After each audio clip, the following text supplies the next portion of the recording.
evening. I think we're going to go ahead and get started with our program. My name is Michelle Famula. I have the privilege of being the president of Yolo County League of Women Voters. Louder? Okay. I still have the privilege of being the president of the Yolo County League of Women Voters, and I thank you all for coming this evening, because this evening is for us a delightful special celebration to recognize the recipients of our 2025 Yolo County League of Women Voters Democracy Works Award. Again, this year we honor those community members that exemplify the qualities that advance our mission of empowering voters and defending democracy. Later in this evening, we are going to be privileged also to be welcoming our Yolo County Register of Voters at 7, who will give us all the latest information needed to support for us to support our elections office as we educate voters on the ballot issues and provide guidance for obtaining and returning ballots for this important November election. As this is our first member meeting of 25-26, it's a pleasure to see you all here this evening. There is one little bit of business, and we will talk about this a little bit more after our break. But I just want to let you know that we has issued what we call our Easy Voter Guide, a nonpartisan guide to the upcoming election. And during the break, we'll be asking members if they can help us out a little bit at that back table to sign up to distribute some of these Easy Voter Guides, so we can make sure that throughout the county, people are aware of this information, and it complements well the voter guide that is sent out by the Secretary of State along with your ballot. At this time, I do want to turn the mic over to our lead board treasurer, Carla Cox, who will oversaw our 2025 award recognition process. By the way, you all have a little bit of an agenda on your table if you want to follow along. Carla will be providing a bit of background on the history and the importance of this award, and also introduce tonight's recipients.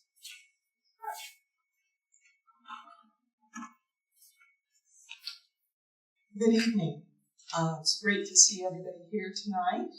I wanted to mention that we have, I guess we have one guest here that was a recipient of the award in 2023.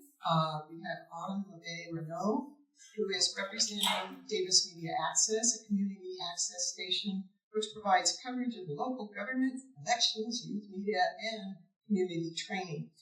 Crew Davis Media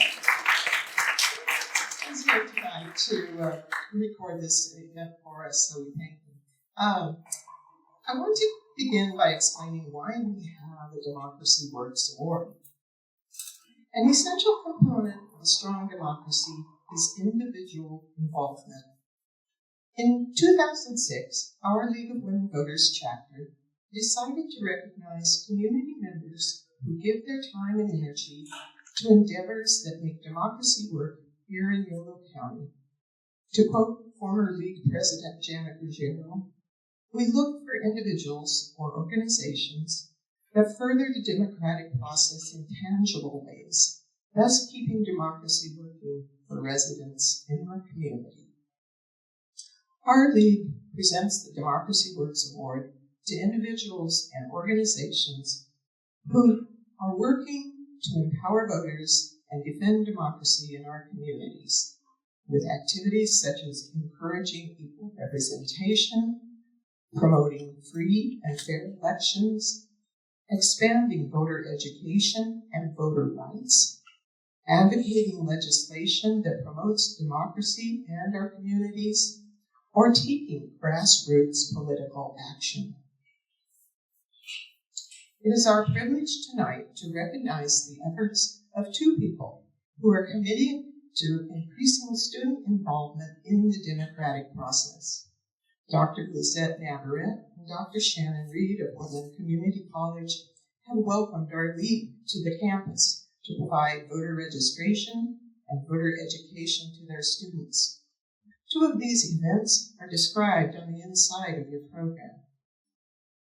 The leadership of Dr. Navarette and Dr. Reed in advancing opportunities for youth and civic engagement exemplifies the qualities the League seeks to honor with its annual Democracy Works Award. Dr. Navarette is the president of Woodland Community College. She is a passionate educator and a student-centered leader. Dr. Navarette was selected to lead WCC in 2023, where she now brings her extensive history of championing student success, affordability, and equitable education opportunity to both Woodland Community College and our local community in partnership with civic groups like the League. Dr. Reed is the Dean of Arts and Sciences at Woodland Community College, a position she has held since 2020.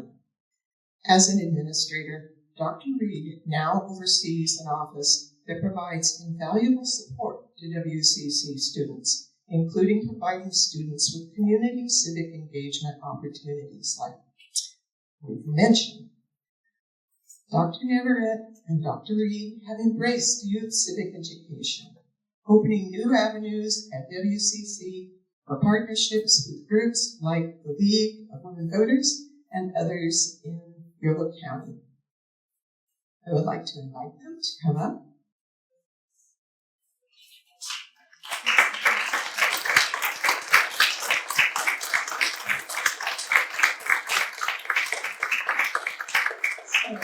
So it is my pleasure to introduce Dr. Lizette Navarette, President of Woodland Community College, and Dr. Shannon Reed, Dean of Arts and Sciences at Woodland Community College, the winners of our 2025 Democracy Works Award.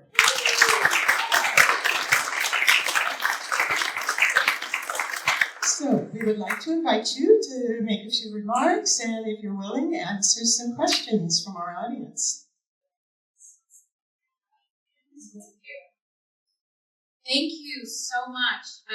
This is such an honor. I'm so appreciative of the League of Women Voters. So thank you very much for the invitation and for this really meaningful recognition. I really want to thank also publicly Dr. Shannon Reed.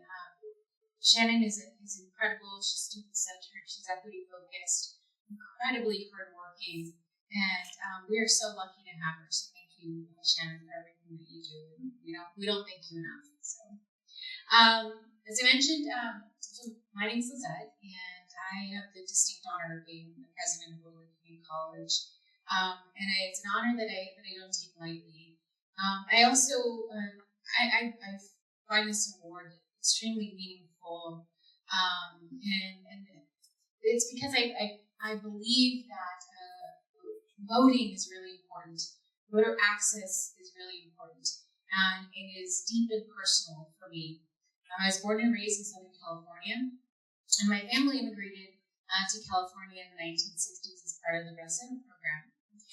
And though they had been here for many decades at that point, they actually didn't pursue citizenship and registering for voting until 1994. By 1994, you may ask, Proposition 187 was on the ballot that year. That really sought to disenfranchise communities that look like mine, that sought to remove access to things, to everything, including education. And that really galvanized us, and it really instilled in a much younger me the power of voting, the power of why sometimes access is removed. And so I won't share what grade I was in at the time, but because then you could do the math. But I still remember sitting around my grandma's kitchen table while we were all, I was helping my family practice for their citizenship test. And then I got to join my mom when she cast her first vote. and it was very special. And then when I turned 18, she joined me, and we brought along my two young sisters who are 10 and 12 years younger than me. And then afterwards, we celebrated. For us, a big celebration was going to Sizzlers. We went to Sizzlers. And then when my youngest sisters had an opportunity to vote, cast their first vote, I was there every time. And to this day, we still have Zoom meetings or FaceTime calls to talk and deliberate about what's on our ballot. And then, the bigger they get, the longer these calls are. This one is mercifully much shorter. So, as a first-time voter, I was struck by the power that voting brings. And it wasn't just because of the presidential election. I was actually really struck by the local initiatives because that's what I saw on a day-to-day basis. And so I appreciate the work that the League of Women Voters does because local access, local engagement matters so much. That's the day-to-day life we get to see. And the improvements that we often get to see come to fruition much sooner. And so when I had the privilege of meeting Jessie Salinas, and we were kind of conspiring about ways to create greater access, we talked about, I said, I saw the one that you have, the ballot box that you have at downtown. Can we get one in Woodland? And he's like, well, let me think about it. And they provided it to us. They installed it at no cost at Woodland Community College. So I also want to really thank Jessie Salinas and Yolo County for making that possible.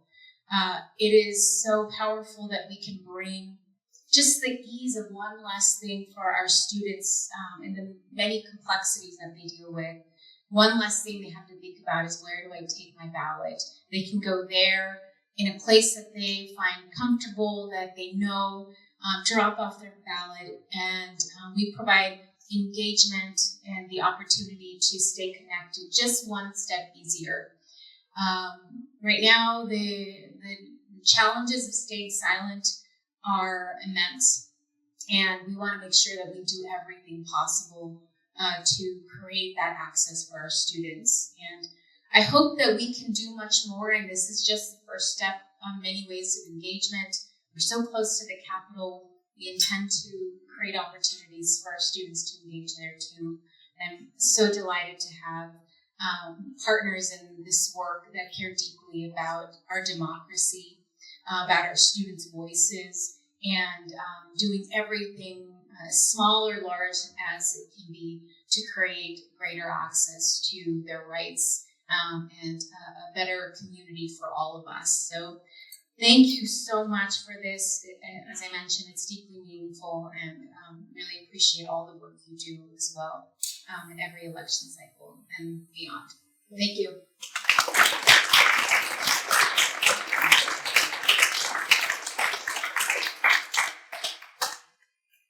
So now I know how Barack Obama feels when he has to follow Michelle.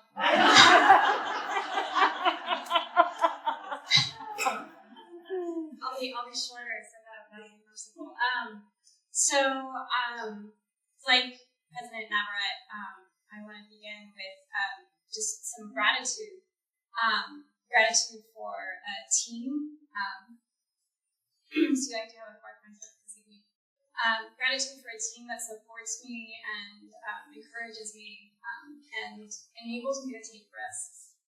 I also want to thank the League, because the Meet the Candidates event happened because the League came to me and said, we don't really think that our usual candidate fora are going to appeal to college students. And we want to find some new, innovative ways of engaging students with candidates. And so they came with some ideas, and we had some back and forth, but they really took a risk.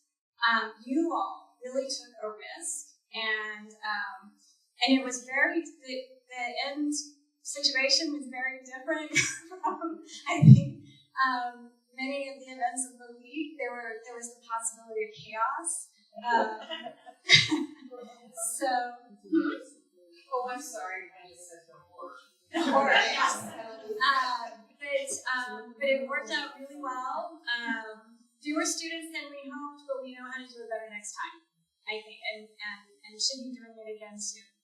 I also am going to thank a couple of groups who aren't here tonight, but I think it's important. I want to thank the candidates who showed up, because they also took a risk. They were not, they weren't turning into some, highly scripted, I know what's going to happen, I know what questions people are going to ask me. Or students who could walk up and ask anything they wanted. So that's a little heady, and it's a little risky, and it's a little, but the candidates were lovely, all of them. They came, they were very happy to talk with the students, they answered all questions, they were gracious, and I know that they were probably, very, very busy and wanted to be on the campaign trail and wanted to be out doing other things, and they came to Woodland because they too believed that this was worth it and important to connect with the students. And then finally, I want to thank the students who showed up. Excuse me. So they too were willing to engage. So I just want to, end by saying that the empathy and the creative thinking and the problem solving that went into this event are exactly what we need right now. So, thank you very much.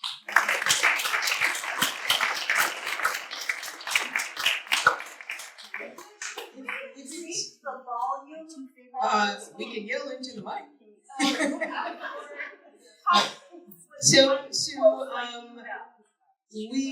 We did say we would give an opportunity for questions. If you both would be willing to answer some questions, would you be willing to come up here and do that? Do we have any questions for our award recipients? Sure, let's start with Carla. Well, I just wondered, you mentioned that the innovation of the Meet the Candidates as opposed to the usual candidate forum you felt was more effective in drawing, or might be more effective. Do you have other thoughts about what can draw in the interest of young voters or new voters?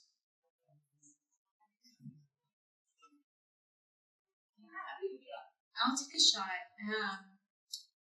I think we should start by asking. We can ask our students and potentially do a survey. But post-pandemic, thank you. Post-pandemic, a lot of our students haven't returned to college in the same manner. Right now, they have they take some classes in person, some online. And so really thinking about how we create a forum that potentially is hybrid so that we can engage young voters in an online modality as well and find kind of engagement points through Zoom polls as we do that would be great. Food is always fantastic for our students, so highly recommend that. But also leading with some of the potential issues that will be discussed. I think earlier this week I was on a research call that was trying to understand what new prospective students want in a college experience, and they kept saying don't have these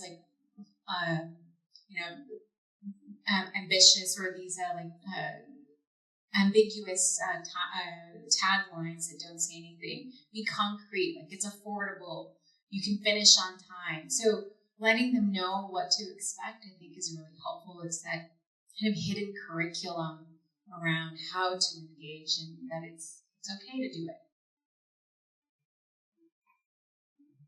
Yes. I think the other thing is to what Dr. Navarette started with is to ask the students.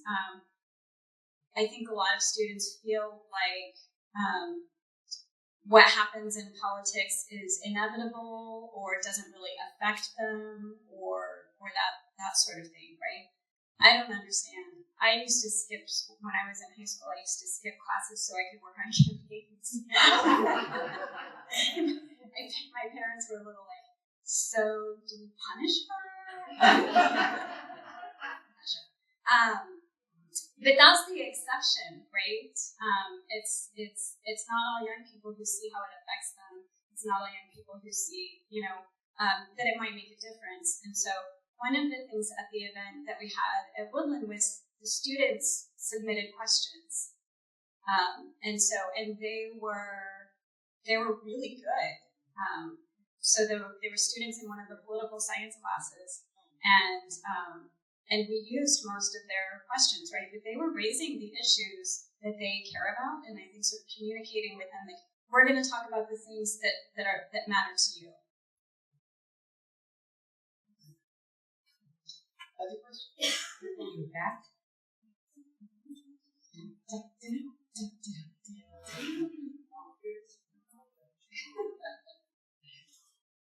Hi, congratulations. I have a question about whether or not you have at the college a course teaching students how to discern fact from fiction, and how to look at images and understand, if it's even possible, I don't know if there are tools you're aware of, to determine whether the image is actually real. And so have you had conversations about this, or is there a reality in social studies class or politics that you have right now available for the students? Yeah. You talked about Barack Obama. I feel a little like Phil W.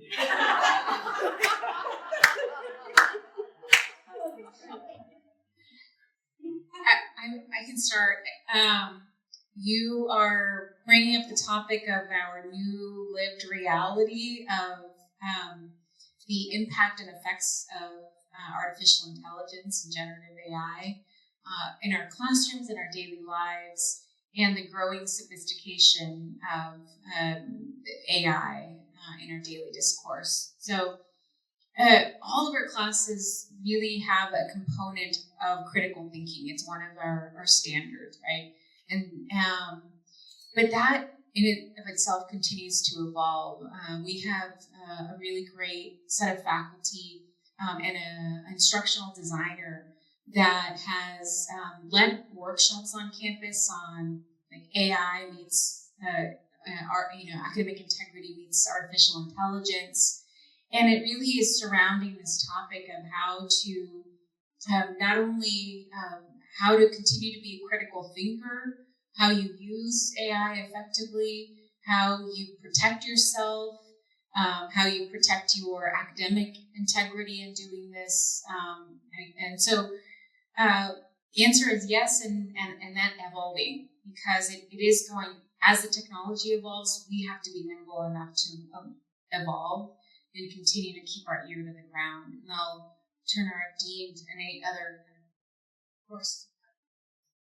Yeah, I can give some examples. I know that in one of our chemistry classes, for example, the instructor shows students how to use ChatGPT to answer the questions, and then he shows them how to fact check it. Yes. So right, and then so there are, that's just one example, but I think faculty are coming up with really creative ways. I know the political science professor whose students generated the questions for the candidate forum last year has talked about the fact that his students are actually very good at spotting fake news. They have like one conversation and then they start practicing, and he says they get it really quickly. When I was on faculty, I was an English professor, and we used to say students aren't going to come out of college good writers if they only write in their English classes. And students aren't going to develop these skills in only one course, right? And so I kind of hope that we have this across the curriculum.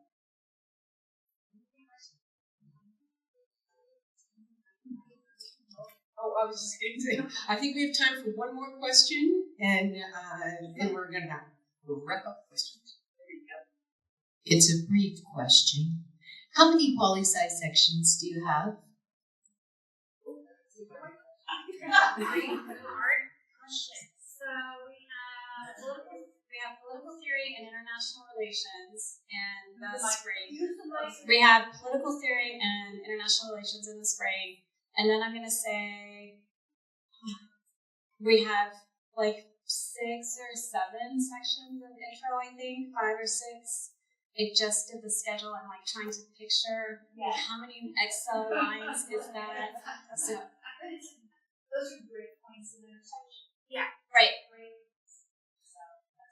Right, and we have amazing political science faculty. 2 of the part-time political science faculty actually worked in the legislature for many years.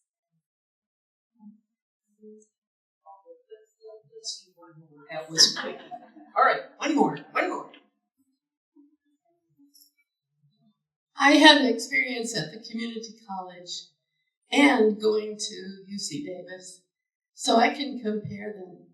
At the community college, every instructor I had was brilliant and very helpful in understanding what students needed to get up in a better level than they came into class with. But this doesn't always happen at a university, so the really skilled teachers are at the community college, I believe.